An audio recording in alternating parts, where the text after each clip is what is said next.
स्वागत है आपका लर्निंग एंड रीडिंग चैनल में। तो बजट 2023 अनाउंस हो चुका है और मैंने डायरेक्ट टैक्स पे जो बेनिफिट गवर्नमेंट ने दिए हैं उसके बारे में एक वीडियो बनाया था। लेकिन अब हम इस वीडियो में पूरा बजट का एक जो सार है, की पॉइंट्स हैं, उसको समझने की कोशिश करेंगे। और एक बार जो डायरेक्ट टैक्स का बेनिफिट है उसको भी मैं एक बार फिर से इस वीडियो में समझाने की कोशिश करूँगा। तो टॉपिक से आपको समझ में आ गया, सिंप्लीफाई वे में बजट को समझने की कोशिश करेंगे और लैंग्वेज जो है हिंदी रखेंगे ताकि हमारे जो काफ़ी लोगों को ये बात समझ में आए। ठीक है, सबसे पहले तो की फैक्टर्स जो हैं आपके बजट के, वो मैंने टोटल 6 फैक्टर्स में डिवाइड किया है।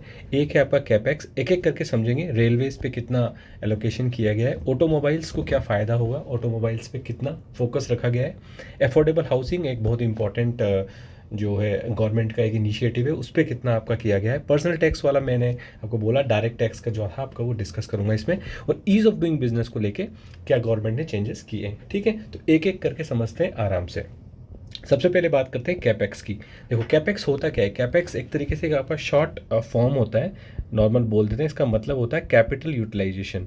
मतलब गवर्नमेंट आपका कितना कैपिटल यूटिलाइजेशन, मतलब कितना खर्चा करने वाली है, एक्सपेंडिचर कितना करने वाली है। यह है capital expenditure, not utilization, sorry, this is a capital expenditure. Expenditure मतलब गवर्नमेंट इंफ्रास्ट्रक्चर पर कितना खर्च करेगी, पुल बनाने में, और भी रिसोर्सेज, हॉस्पिटल, कॉलेजेस ये बनाने में कितना खर्च करेगी। तो नॉर्मली अगर आप देखो इस बजट को, तो नॉर्मली आपका जो बजट है वो कई सारे इवेंट के साथ आता है, पर ये बहुत ही ग्रोथ ओरिएंटेड बजट है। और इस गवर्नमेंट का फोकस शुरू से ही रहा है कि जो ग्रोथ ओरिएंटेड बजट देना। और पिछली 3 या 4 साल से आप देखोगे तो ये बजट उसका एक्सटेंशन है, जो आपके बजट में चला रहा था उसका एक्सटेंशन है। कैपेक्स तब भी रहना था, अब जो कैपेक्स को 33% बढ़ा के कितना कर दिया है, 10 लाख ट्रिलियन, मतलब 10 लाख डॉलर का, 10 लाख करोड़ रुपए का बजट है इस बार कैपेक्स में।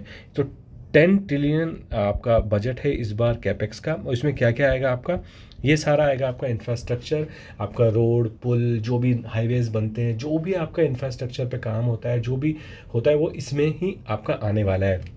और इससे सबसे बड़ी एडवांटेज क्या होता है कि आपका जब इतने सारे रियल एस्टेट में और इसमें जब इंफ्रास्ट्रक्चर में काम होते हैं, तो इससे एक तो आपका जॉब जो होता है ना वो बहुत ज़्यादा तेज़ी से बढ़ता है, क्योंकि रियल एस्टेट और ये सब सेक्टर ऐसे हैं जो जॉब बहुत ज़्यादा नंबर में, हाई स्केल पे जॉब प्रोवाइड कराते हैं। उसके बाद आपका जो इंडस्ट्री है, इंफ्रास्ट्रक्चर से आपकी सीमेंट इंडस्ट्री है, आपकी इलेक्ट्रिक की जो आपके जो इक्विपमेंट्स बनते हैं, उन सबको भी कहीं ना कहीं से बूम मिलता है, क्योंकि वो, तो ये गवर्नमेंट का तरीका होता है इकोनॉमी को बूम करने का, कि जितना वो खर्च करेगी उतना ही मैन्युफैक्चरर्स को इनको प्रोड्यूस करना पड़ेगा और उस इकोनॉमिक का साइकिल का चक्का वहाँ से चलने लग जाता है। ठीक है, तो ये बात होगी हमारी कैपेक्स की। अब एक तो इसमें ये था कि आपका नॉर्मली ये जो मेजर करने का एक तरीका होता है कि आप किसी भी फील्ड में या किसी भी एक्सपेंडिचर में अपने जीडीपी का कितना खर्च कर रहे हो। मतलब आपकी टोटल जो जीडीपी है, जीडीपी होती है ग्रॉस डोमेस्टिक प्रोडक्ट, यानी कि आपका जो इंटायर आपकी कंट्री का जो प्रोडक्शन है उसकी वैल्यू कितनी है। ठीक है, जैसे हमारी लगभग जो है लगभग 30 लाख करोड़ के आसपास की जीडीपी है, तो उसमें आपका जो है, जो प्रीवियसली जो ग्रांट्स ऐड की गई थी और अभी का जो कैपेक्स है उसको मिला दें, तो आपका 4.5% का जीडीपी पे आपका जो है ये हो जाता है, which is very very very good number. क्योंकि कोई भी जब गवर्नमेंट को आप किसी लेवल पे, इकोनॉमिक लेवल पे जब आंकते हो, तो आप ये कहते हो कि वो किस सेक्टर पे अपनी जीडीपी का कितना खर्च कर रही है, मतलब अपनी जीडीपी में जो कमाई है उसका खर्चा किस तरीके से कर रही है। तो कैपेक्स पे 4.5% खर्च करना इस गवर्नमेंट का लक्ष्य है, इस बजट में दिया गया है, जो कि बहुत अच्छा है। मैंने आपको बताया कि वो किस तरीके से इकोनॉमिक को आगे जो है हेल्प करेगा। ठीक है, ये बात होगी कैपेक्स की। उसके बाद आते हैं रेलवेज पे। रेलवेज आपको पता होगा कि पहले एक स्पेशली सेपरेट बजट आया करता था रेलवेज का, अब जो है इसको मेन बजट के साथ ही मिक्स कर दिया गया है। जो हाईएस्ट एवर 2.40 ट्रिलियन का इस बार जो है एलोकेशन रेलवेज के लिए किया गया है, जिसमें आपको पता होगा कि इन बजट्स की एटली स्पेशली जो 4-5 साल 8 साल से जो बजट आ रहे हैं की खास खूबी रही है कि अब जो स्टैंडर्ड हमारा जो एक ट्रेडिशनल बजट आता था रेलवे का, नॉर्मली इतनी ट्रेन चलेंगी, इतनी ट्रेन रुकेंगी, उस टाइप की अब इन्फॉर्मेशन नहीं होती है। रादर देन इंफ्रास्ट्रक्चर पे भी यहाँ पे ही ज़्यादा खर्च करने की बात की जाती है। अगर आप एनेक्चर में जाके डिटेल्स पढ़ोगे तो जो 2.40 ट्रिलियन है, ये जो एलोकेट किए गए, इनका मेन जो खर्चा होगा वो आपका होगा, एक तो बुलेट ट्रेन जो कि आपकी मुंबई से अहमदाबाद जो प्लान है वापस से ट्रैक पे आ गई, तो वहाँ पे खर्चा करेगी गवर्नमेंट। और आपकी जो वंदे भारत का जो 100 वंदे भारत ट्रेन का जो टारगेट लिया है गवर्नमेंट ने, उस वहाँ पे भी ये खर्चा होने वाला है। ठीक है, तो end of the day infrastructure होगा। और इंफ्रास्ट्रक्चर मैंने आपको बताया कि जब भी कोई गवर्नमेंट अपनी कंट्री में इंफ्रास्ट्रक्चर पे खर्च करती है तो उससे जॉब क्रिएशंस होती हैं और उससे इकोनॉमिक भी अपनी चल पड़ती है। ठीक है, दो तरीके एक्सपेंडिचर होते हैं, एक तो गवर्नमेंट एक्सपेंड करती है, इन्वेस्ट करती है, और एक प्राइवेट जो फर्म्स होती हैं वो इन्वेस्ट करती हैं। दोनों से ही आपका जो है कैपेक्स करने से जो है आपका इकोनॉमिक की साइकिल बढ़ने लग जाती है और जॉब्स इससे क्रिएट होती हैं। ठीक है, ये बात होगी हमारी रेलवेज़ की। अब बात करते हैं हमारे ऑटोमोबाइल सेक्टर में। ऑटोमोबाइल सेक्टर में बहुत प्रॉब्लम हो रही थी, आपने देखा होगा जब चाइना में जो प्रॉब्लम आई थी, चिप की जो शॉर्टेज हो गई थी, उसके कारण काफ़ी ऑटोमोबाइल पे काफ़ी जो है प्रॉब्लम आ रही थी। इसलिए गवर्नमेंट ने इसमें भी काफ़ी अच्छा जो है फंड एलोकेट किया है। जो मेनली 2 मेजर चीज़ें हैं जिस पे गवर्नमेंट का फोकस रहने वाला है। एक तो स्क्रैपिंग, ये जो आपको पता था कि आपको पता होगा कि स्क्रैपिंग जो डीजल व्हीकल्स थे उनकी जो पॉलिसी लेके आई थी स्क्रैपिंग की पॉलिसी, उसके लिए एलोकेट फंड किया गया है ताकि जो ओल्ड व्हीकल्स हैं उनको रिप्लेस किया जा सके। इसमें डेफिनेटली कुछ खर्चा आएगा क्योंकि आपको कुछ इंसेंटिव्स देने पड़ेंगे इंडिविजुअल को मोटिवेट करने के लिए कि वो अपनी पुरानी कार को स्क्रैप करें और नई कार खरीदें। ठीक है, तो उससे क्या होगा, स्क्रैपिंग का जो कॉस्ट है वो गवर्नमेंट को ही बेयर करना पड़ेगा। जो भी उसकी अच्छी इंसेंटिव देने पड़ेंगे तभी एक इंडिविजुअल आगे आएगा, क्योंकि हमारे यहाँ कंट्री में क्या है, डेमोक्रेसी है, आप डिक्टेट करके कोई भी काम नहीं करवा सकते। तो उसके लिए जो है फंड एलोकेट किए गए, ये नॉर्मल के लिए भी और गवर्नमेंट व्हीकल्स के लिए भी इसमें जो है स्पेशली फंड एलोकेट किया गया है। तो क्योंकि गवर्नमेंट व्हीकल्स तो अपना वो खुद चार्ज ले सकती है और अपने सारे जो है व्हीकल्स को रिप्लेस किया जा सकता है। उसके बाद जो मेन फोकस रहने वाला है वो रहने वाला है ईवी पर, क्योंकि ईवी में मैं आपको बताऊंगा आगे जाके, ऑटोमोबाइल्स पे स्पेसिफिकली एक स्लाइड में रखी हुई है जहाँ पे ईवी को काफ़ी जो है फोकस रहने वाला है गवर्नमेंट का, क्योंकि ये आपका पर्यावरण की दृष्टि से भी बहुत अच्छा होता है।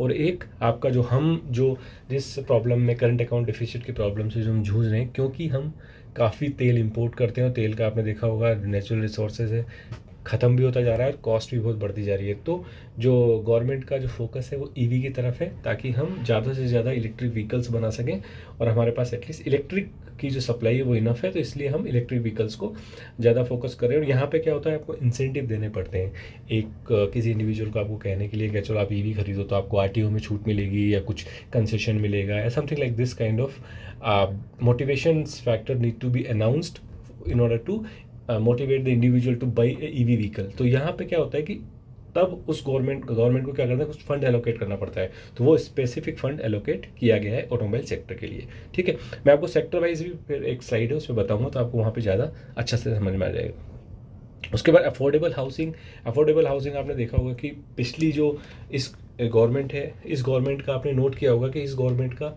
आपका जो मेन फोकस रहने वाला था वो कभी उज्ज्वला योजना था, एक टाइम पे आपका जो है स्वच्छ भारत अभियान था। अब जो है मेन आपका चल रहा है वो कौन सा चल रहा है, अफोर्डेबल हाउसिंग। तो अफोर्डेबल हाउसिंग में जो है एलोकेट किया गया है, वही दूसरी बार ये लास्ट ईयर ये स्कीम आई थी और दूसरी बार 66% जो है ईयर बाय ईयर इसमें अनाउंस किया गया और 790 बिलियन जो है इस बार आपका इसके लिए एलोकेशन किया गया, विच इज़ वेरी गुड। हाँ, ये बात मैं पर्सनली टेक पे कह सकता हूँ कि इसमें थोड़ा सा और काम करना चाहिए गवर्नमेंट को, क्योंकि गवर्नमेंट अभी जो एलोकेशन कर रही है वो मेनली इस पर्पज़ के लिए कर रही है कि इंटरेस्ट में सब्सिडी मिल जाए, थोड़ा सा एक्स्ट्रा एक हैंड्स ऑन पैसा मिल जाए, पर इतना इनफ नहीं है इस स्कीम को एटलीस्ट बूस्ट करने के लिए। पर या वो मेरा पर्सनल टेक है, गवर्नमेंट इसमें आगे काम करेगी, लेकिन फिर भी जो एलोकेशन है वो अच्छा है और गवर्नमेंट इस पर एटलीस्ट फोकस गवर्नमेंट का है कि इसको अफोर्डेबल हाउसिंग को आगे बढ़ाना है। उसके बाद आपका जो डायरेक्ट टैक्स वाला जो आता है पॉइंट, वैसे मैंने इस पर एक सेपरेट वीडियो बनाया था, मैं उसका लिंक भी आपको डिस्क्रिप्शन में दे दूंगा, लेकिन सारे पॉइंट्स हम यहाँ भी एक बार डिस्कस कर लेंगे। जो मेन आपके 3 पॉइंट्स हैं, एक तो आपका इनकम टैक्स, एक आपका सरचार्ज रेट जो सुपर रिच पीपल पे से हटाया है, और एक आपका ये है एक्सटेंडिंग बेनिफिट। ठीक है, और उसके बाद आपका न्यू टैक्स रेजीम जो इंट्रोड्यूस कराई है। ठीक है, एक बात आपको शायद पता होगी कि जो न्यू टैक्स रेजीम है वो अब गवर्नमेंट डिफ़ॉल्ट कर दी है और ओल्ड टैक्स रेजीम उसको ऑप्शनल कर दिया है। ये रिवर्स था पिछले साल तक, मतलब इस आपके 22-23 के फाइनेंशियल ईयर तक, कि आपका जो ओल्ड रेजीम था वही आपका डिफ़ॉल्ट था, न्यू रेजीम आप चुन सकते थे। ठीक है, तो अब आपके वो ऑप्शन ये कर दिया है। इससे सीधा ये मतलब निकल के आ रहा है कि गवर्नमेंट का जो फोकस है वो ओल्ड टैक्स रेजीम को फाइनली ख़त्म करने का है, वो न्यू टैक्स रेजीम पे ही जाना चाहती है। इसीलिए वो ये नया स्लैब उन्होंने अनाउंस किया ताकि इसको और अट्रैक्टिव बना सकें, क्योंकि ओल्ड रेजीम में आपको पता होगा प्रॉब्लम्स क्या होती हैं कि आप काफ़ी सारे जो इन्वेस्टमेंट्स हैं वो सब करते हो, उसके अप्स भी हैं डाउन्स भी हैं, क्योंकि गवर्नमेंट को फिर वो सब ट्रैक करना पड़ता है, वो सब रिसोर्सेज लगाने पड़ते हैं उन सबको वेरीफाई करने के लिए, और वो सब एक बहुत ज़्यादा उसमें जो है मैन पावर भी जाती है और बहुत ज़्यादा टाइम भी वेस्ट होता है। तो और इसमें क्या है, आपका सिंपल सा जो है कैलकुलेशन है, इतना टैक्स आपका बनता है और आप इतना टैक्स दो और आपका झंझट खत्म हो। तो इसलिए गवर्नमेंट क्या है, ज़्यादातर कोशिश है गवर्नमेंट की वो अट्रैक्टिव बनाए इस न्यू टैक्स रजीम को, ताकि जो इंडिविजुअल हैं जो मोटिवेट हों और वो आके आपके जो है इस न्यू टैक्स रजीम को अडॉप्ट करें। ठीक है, तो अभी तक ये है कि न्यू टैक्स रजीम को डिफ़ॉल्ट कर दिया है, लेकिन अभी भी आप ओल्ड टैक्स रजीम चुन सकते हो। लेकिन सरकार का क्लियरली यहाँ पे जो गाइडलाइन और जो असली दिशा दिख रही है वो यही दिख रही है कि न्यू टैक्स रजीम आने वाले टाइम में फाइनल हो जाएगी, आपकी ओल्ड टैक्स रजीम को हटा दिया जाएगा। अब उसके एक साइड इफ़ेक्ट ये है कि उससे होगा क्या कि कुछ लोग स्पेशली हमारे इंडिया में जो इन्वेस्टमेंट करते हैं वो इनकम टैक्स बचाने के लिए एटीसी में बहुत लोग इन्वेस्ट करते हैं। तो उससे क्या है, इन्वेस्टमेंट होता है, मार्केट में पैसा आता है। ठीक है, तो एक मार्केट आपका इंश्योरेंस मार्केट, ये सब मार्केट बूम होता है, तो वो वाला जो इंश्योरेंस के लिए थोड़ा सा नेगेटिव आएगा। मैं आपको बताऊंगा जब मैं सेक्टर स्पेसिफिक बात करूंगा, तो वो वाली पॉइंट इंश्योरेंस के लिए नेगेटिव हो जाएगी। उसके बाद जो 3 पॉइंट और डिक्शन ऐड किए गए हैं, आपको पता होगा कि गवर्नमेंट ने 87A सेक्शन एक इंट्रोड्यूस किया था, जिसमें कहा था कि आपका एक तो है ये स्लैब, जो आपका ओरिजिनल एक स्लैब चला आ रहा है जिसमें आपकी कितनी भी सैलरी हो आपको ये स्लैब फॉलो करना है। लेकिन अगर आपकी इनिशियल सैलरी केवल 5 लाख है सपोज, ये आप पहले बजट 2022-23 में अगर आपकी सैलरी केवल 5 लाख है तो आपको कोई टैक्स नहीं देना है। ये सरकार ने 87A के तहत ये प्रावधान लेके आई थी। उसको बढ़ा के अब कितना कर दिया है, 7 लाख कर दिया है। मतलब अगर आपकी इनकम 7 लाख है तो आपको कोई टैक्स नहीं देना है, आप टैक्स फ्री हो। लेकिन अगर आपकी इनकम 7 लाख 1 रुपया भी है टैक्सेबल इनकम, तो आप फिर इस स्लैब में आ जाओगे और आपको स्लैब के हिसाब से टैक्स कैलकुलेट करके देना होगा। ठीक है, तो ये उन लोगों के लिए काफ़ी फ़ायदेमंद होगा जो बहुत इनिशियल स्टेज में रहते हैं, नई नई जॉब मिलती है, तो आपका वही उनकी जो सैलरी होती है वो ईयरली सैलरी आपकी 5 लाख 6 लाख 7 लाख की रेंज में होती है। उनको एटलीस्ट इनिशियली फिर एक बेनिफिट मिलेगा कि कुछ सालों तक, 2-3 सालों तक, जबकि उनकी सैलरी बढ़ नहीं जाती, उनको कोई टैक्स देने की जरूरत नहीं पड़ेगी। उसके बाद जो इन्होंने क्या किया है, एक्सटेंडिंग बेनिफिट्स और स्टैंडर्ड डिडक्शन जो था आपका न्यू टैक्स रजीम में जो है दे दिया है। पहले स्टैंडर्ड डिडक्शन नहीं था न्यू टैक्स रजीम में, अब स्टैंडर्ड डिडक्शन भी दे दिया है। तो आप लोग कैलकुलेट कर लो आप किस अपने सैलरी रेंज में हो। मुझे लगता है कि जो मेरा एक रफ कैलकुलेशन है कहता है कि 20 लाख के ऊपर अगर आपकी सैलरी है और आप, तो फिर आपके लिए न्यू टैक्स रजीम इस फॉर्मेट में जो अब का सरकार लेके आई है ये फ़ायदेमंद रहेगी। आप कैलकुलेट करके देख सकते हो, डेफिनेटली जो आपको बेनिफिट हो वो आप चूज़ कर सकते हो। उसके बाद क्या कर दिया है कि increasing the tax exemption limit of 25 lakh on leave encashment. ये बहुत दिनों से डिमांड चली आ रही थी कि जो आपका गवर्नमेंट एम्प्लॉयज़ हैं और जो आपके सैलरीड एम्प्लॉयज़ हैं, ठीक है, government non government salaried employees हैं, उनके लिए क्या होता था कि जब वो रिटायर होते थे तो जब उनके पास जो भी लीव का कोटा होता था उसको जब इनकैश कराते थे उनकी करंट सैलरी के हिसाब से, तो उस पर क्या था 3 लाख तक ही फ्री था, उसके ऊपर टैक्स लगता था। अब इस लिमिट को 25 लाख कर दिया है, यानी कि अगर आप 25 लाख रुपए आपके लीव इनकैशमेंट से लेते हो तो आपको उस पर कोई भी टैक्स नहीं देना है। ठीक है, उसके बाद आती है एक सुपर रिच के लिए भी इन्होंने यहाँ पे बेनिफिट दिया है। वो दिया है कि अगर आपकी 5 करोड़ से ज़्यादा इनकम है तो आपको जो पहले सरचार्ज लगता था वो 37% लगता था, उसको घटा के अब 25% कर दिया। इससे होगा क्या कि 5 करोड़ से ऊपर वाली इनकम वालों पे जो पहले टैक्स 42 पॉइंट समथिंग, लगभग 42.5% के आसपास लगता था, वो अब कितना हो जाएगा, लगभग 39% के आसपास हो जाएगा। तो यहाँ भी उनको 3.5% टैक्स अब कम देना पड़ेगा। तो ये भी सुपर रिच वाले लोगों के लिए भी यहाँ पे इन्होंने कुछ प्रावधान किए हैं। तो लगभग डायरेक्ट टैक्स में अगर आप देखोगे तो सुपर रिच से लेके मिडिल वाले से लेके नीचे वालों तक को भी इन्होंने कहीं ना हैंडल करने की कोशिश की है। तो यस, अच्छा प्रावधान है, पर यस ज़्यादा कर सकते थे। अभी फ़िलहाल इस बजट में इतना ही डायरेक्ट टैक्स के लिए किया गया है। अब आ जाते हैं हमारे ईज़ ऑफ डूइंग बिजनेस पे। ईज़ ऑफ डूइंग बिजनेस पे भी इस गवर्नमेंट का शुरू से ही एक खास मतलब वो रहा, ध्यान रहा है। और यहाँ भी जो मेनली आपको पता होगा, कई बार हमारे प्राइम मिनिस्टर के भाषण में हमने सुना होगा कि मोस्ट ऑफ द जो कंपनीज़ या मोस्ट ऑफ द जो आउटसाइडर जो हमारे FDI होते हैं, FIIs होते हैं, वो यहाँ पे इन्वेस्ट नहीं करते या यहाँ पे इन्वेस्टमेंट नहीं लाते। The main reason is because यहाँ पे जो काफ़ी सारे जो हैं लाल फाइल जिनको बोलते हैं, फीताशाही के बीच में फंस जाती हैं, बहुत सारे रेगुलेशंस हैं, तो उससे बहुत दिक्कत आती थी। तो उसमें ईज़ ऑफ डूइंग बिजनेस में जो किया है, ये बजट से रिलेटेड नहीं है, एक काइंड ऑफ एक रिफॉर्म है जिसको बजट के फॉर्म में कर दिया है, बिकॉज ये इकोनॉमिक है तो इसको फाइनेंस बिल में ही ला दिया है, पर इसमें कुछ एलोकेशन नहीं है। ठीक है, क्योंकि ease of doing business is kind of one of the finance related operation, तो इसको फाइनेंस बिल के साथ ही प्रेजेंट कर दिया है। और मैं इसीलिए इसको इस वीडियो में भी शेयर कर रहा हूँ। तो इन्होंने किया क्या है, तो 39,000 जो डिफरेंट कंप्लाइंसेस थी उनको डिलीट कर दिया है। मतलब अब आपको सपोज फॉर एग्जांपल इसके साइन लाने थे, उसके साइन लाने थे, पर्यावरण के, तो ऐसी 39,000 जो नॉन इसेंशियल कंप्लाइंस थी उनको डिलीट कर दिया गया। इसका मतलब मान के चलो कि आपका जो ईज़ ऑफ डूइंग बिजनेस वाला था उसमें अगर टोटल कितनी रही होंगी जिसमें से इन्होंने 39,000 हटा दिए, तो ऑब्वियसली 39,000 बिग नंबर है। इससे क्या होगा, हमारी रैंकिंग जो ईज़ ऑफ डूइंग बिजनेस में बढ़ेगी और बाहर की कंपनियां आके यहाँ पे इन्वेस्ट करेंगी, यहाँ पे अपना कारोबार खोलेंगी। तो एंड इससे भी क्या होगा, डायरेक्ट आपका जो जॉब्स का जो मुद्दा है उस पर आपका डायरेक्ट अटैक होगा। और अगर आपने देखा होगा तो सरकार ने टैक्टफुली यहाँ पे कहीं ना कहीं चुनावी भाषण भी पेश कर दिया है। नहीं बिकॉज डायरेक्ट उन्होंने पैसा नहीं दिया, लेकिन कहीं ना कहीं उन्होंने इस तरीके के प्रावधान या इस तरीके के एलोकेशंस किए हैं यहाँ पर कि वो डायरेक्ट आपका जो ज्वलंत मुद्दा है करंटली महंगाई और जॉब्स, तो उस जॉब्स को डायरेक्ट टारगेट करता है। ठीक है, तो जॉब्स क्रिएशन होंगी तो ऑब्वियसली जो है हमारे जो युवा हैं उनके बीच में एक तरीके काइंड ऑफ हैप्पीनेस रहेगी और वो ज़्यादा से ज़्यादा वोटिंग अपने अधिकार का यूज़ करके गवर्नमेंट को वोट देंगे। तो कहीं ना कहीं वो एक एंगल भी इसमें कहीं ना कहीं निकल के आता है। एक चीज़ जो की है वो क्या हो गई, नॉर्मली जो आपका पता होगा यहाँ पे कि जो लीगल आपका कोई भी कानून होता है उसके अंदर कुछ प्रावधान ऐसे होते हैं जो क्रिमिनलाइज्ड कानून होते हैं कि अगर आप ये कर दोगे तो आप कंपनी तो खोलना तो दूर, आपको जेलें बंद कर दिया जाएगा।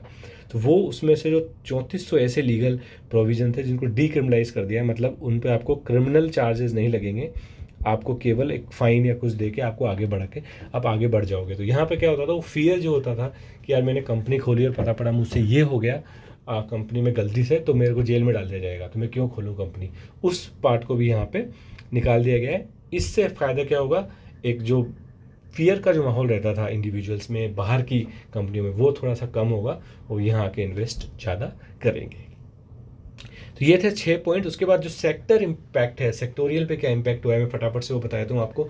जैसा कि मैंने आपको बताया कैपेक्स डायरेक्टली आपका इंफ्रास्ट्रक्चर पे इफेक्ट करता है, तो 33% कैपेक्स में बढ़ाना पॉजिटिव स्टेप है। और ये आपका क्या करेगा, डायरेक्टली आपका जो इंफ्रास्ट्रक्चर है हमारे जो भी आपका डिफेंस इंफ्रास्ट्रक्चर है, रोड इंफ्रास्ट्रक्चर है, जो भी है उसका उसको बढ़ावा मिलेगा और वहाँ से हमारी क्या होंगी, जॉब्स बढ़ेंगी। तो डिफेंस आपका आउटले बढ़ेगा और रोड आपका जो कैपेक्स आउटले है वो भी आपका बढ़ जाएगा। और ये जो है रेलवे में भी जो है इन्वेस्टमेंट होगा तो रेलवे का भी इंफ्रास्ट्रक्चर मजबूत होगा। ऑटोमोबाइल्स मैंने आपको बताया कि जो है स्पेसिफिक एलोकेशन किया गया है, जैसे कि फॉर एग्जांपल आपको एक तो ईवी के लिए जो है इंसेंटिव्स के लिए ज़्यादा पैसा एलोकेट किया गया है, मतलब मोटिवेट किया जा रहा है हमारे देश के नागरिकों को या इंडिविजुअल्स को कि आप ईवी कार लें तो हम आपको आरटीओ में छूट देंगे या हम आपको 1 लाख रुपए का कुछ बोनस देंगे किसी तरीके का। तो उसके लिए पैसा चाहिए, तो उसके लिए एलोकेशन करके बताया गया है कि अगर आप ईवी लेते हो तो आपको ये बेनिफिट मिलेंगे, उसके लिए पैसा ऑलरेडी साइड में कर दिया गया है। ठीक है, उसके बाद ऑटोमोबाइल्स ऑटो कंपोनेंट्स के बीच में जो प्रॉब्लम आई थी, मैंने आपको बताया था कि चिप की जो शॉर्टेज आई थी उस शॉर्टेज को भी यहाँ पे हैंडल किया गया है। रियल एस्टेट डेफिनेटली अगर इंफ्रास्ट्रक्चर में आप करते हो तो रियल एस्टेट तो अपने आप आ ही जाता है। उसके बाद प्रधानमंत्री आवास योजना, क्योंकि 66% हायर एलोकेशन किया है तो ये डायरेक्ट किस सेक्टर को जाके इम्पैक्ट करता है, रियल एस्टेट को इम्पैक्ट करता है। और रियल एस्टेट ऐसा सेक्टर है जो हाईएस्ट जॉब क्रिएटर और जॉब देता है हमारे अभी उसमें। तो अगर आप जैसे ही रियल एस्टेट को बूस्ट करने की कोशिश करते हो तो जॉब जो है क्रिएट होती है। उसके बाद सीमेंट, ये काइंड ऑफ सेक्टर नहीं है पर रियल एस्टेट से जुड़ा हुआ सेक्टर है, पर हमारी मार्केट की फॉर्म में इसको एक सेक्टर मानते हैं। तो डेफिनेटली इंफ्रास्ट्रक्चर पे जितना फोकस होगा तो सीमेंट, आपका जो भी इलेक्ट्रिशियन, ये जितने भी आपके आइटम्स हैं इनमें ऑटोमेटिकली बूस्ट आ जाता है क्योंकि ये सब यूज़ होने वाले हैं उस इंफ्रास्ट्रक्चर के डेवलपमेंट में। उसके बाद कंज्यूमर स्टेपल्स, डेफिनेटली आपका जो सिगरेट वाला जो इसमें आई टैक्स बढ़ाया है, 2% इफेक्ट मार्जिनल टैक्स हाइक की गई है, उसके कारण क्या है कि ठीक है वो पॉजिटिव है क्योंकि उससे क्या होगा, एक तो टैक्स बढ़ेगा और जो आपका हेल्थ वाइज अगर आप देखो तो सिगरेट का जो बिक्री होगी वो कम होगी और वहाँ पे कहीं ना कहीं इस एक्सपेक्टेड था कि ज़्यादा टैक्स लगाएंगे लेकिन उतना टैक्स नहीं लगाया, तो ये भी एक पॉजिटिव थम्स अप स्टेप निकल के आता है। इंश्योरेंस, मैंने आपको बताया इंश्योरेंस में 2 प्रॉब्लम हो गई। एक तो प्रॉब्लम हो गई कि एटीसी को कहीं ना कहीं मतलब कोशिश की गई है कि हटाया जाए, नए टैक्स रेजिम को अट्रैक्टिव बना रहे हैं तो लोग बाग फिर एटीसी में क्यों इन्वेस्ट करेंगे, नहीं करेंगे तो इंश्योरेंस के लिए थम्स डाउन हो जाएगा। और एक चीज़ और इन्होंने कर दी है कि आफ्टर 1 अप्रैल 2023 में अगर 5 लाख से ज़्यादा इनकम है तो उसको मार्जिनल टैक्स रेट डाल के उसको टैक्स कर दिया है। मतलब आपका अब तक क्या था, यूलिप जो था वो टोटल फ्री था, टैक्स नहीं लगता था, अब उसमें क्या कर दिया है, एग्रीगेट कर दिया, उसको प्रीमियम को टैक्स कर दिया है। तो यहाँ पे इंश्योरेंस सेक्टर के लिए थोड़ा सा नेगेटिव है और ये आपने देखा भी होगा जो लोग मार्केट फॉलो करते हैं, कि इंश्योरेंस एक ऐसा शेयर्स थे जो सारे क्या थे बजट के बाद सबसे नीचे जा रहे थे। ठीक है, तो ये ओवरऑल सेक्टोरल इम्पैक्ट और की पॉइंट्स थे बजट को लेके।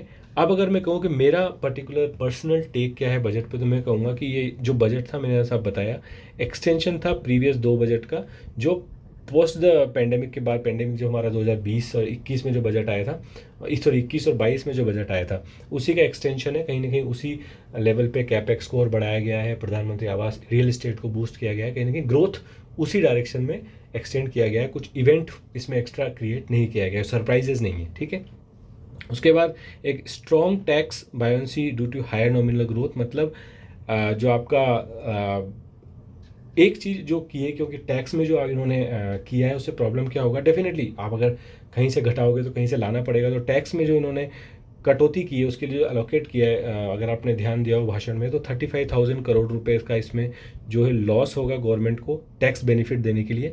तो उससे कहीं ना कहीं आपका जो फिजिकल डेफिसिट टारगेट है वो थोड़ा सा कम अनकंफर्टेबल हो जाएगा।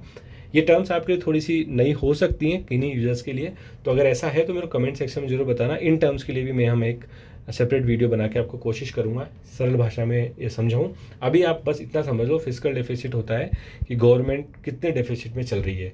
डेफिनेटली अगर खर्चा ज़्यादा होगा तो डेफिसिट भी ज़्यादा होगा। अब अगर 35,000 करोड़ रुपए छोड़ दिए, वो आते अगर टैक्स में कोई चेंजेस नहीं करते, तो डेफिनेटली क्या होगा, डेफिसिट आपका और ज़्यादा हो जाएगा। तो डेफिसिट टारगेट को अब मैच करना थोड़ा डिफिकल्ट हो जाएगा। ये एक नेगेटिव पॉइंट बन निकल के आता है। उसके बाद डेफिनेटली आपका जो स्ट्रक्चर में चेंज किया है उसकी वजह से, मैंने आपको पहले ही बताया था कि एटीसी प्रोडक्ट में जो क्या होगा, अब जो एटीसी के लोग बाग जो इन्वेस्ट करते थे टैक्स बचाने के लिए, उसमें थोड़ा सा दिक्कत आएगी, लोग बाग नहीं खरीदेंगे। क्योंकि एटलीस्ट वैसे मेरी राय हमेशा ये रहती है कि इंश्योरेंस को आप कमाई ना माने, इंश्योरेंस आपकी सेफ्टी के लिए होता है। तो मेरा तो यही है कि इंश्योरेंस आप अभी भी लें, लेकिन कई सारे ऐसे लोग मैंने देखे हैं और होते हैं जो केवल इनकम टैक्स बचाने के लिए इंश्योरेंस लेते हैं।